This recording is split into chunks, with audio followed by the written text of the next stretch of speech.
วงใจเธอกับใจฉันยิ่งนานวันผ่านไปเขายิ่งแรงกว่าฉันถึงวันแล้วต้องตัดสินใจหากเธอมัวลังเลทำสองใจก็ใครเล่าใครที่เจ็บช้ำหากเธอมีอีกใจที่ยึดมั่นฉันจะทนเพื่ออะไรบอกความจริงฉันมาบอกกันมาเสียทีถ้ามันดีกว่าทำเฉยพูดอะไรออกมาให้ความจริงเปิดเผยบอกเลยจะพร้อมยอมทำใจ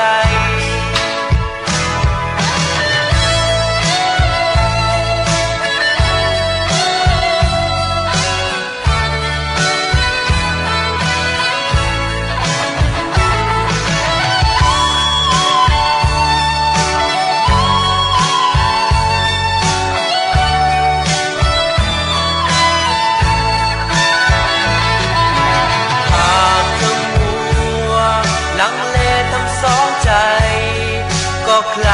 เล่าใครที่เจ็บช้ำหากเธอมี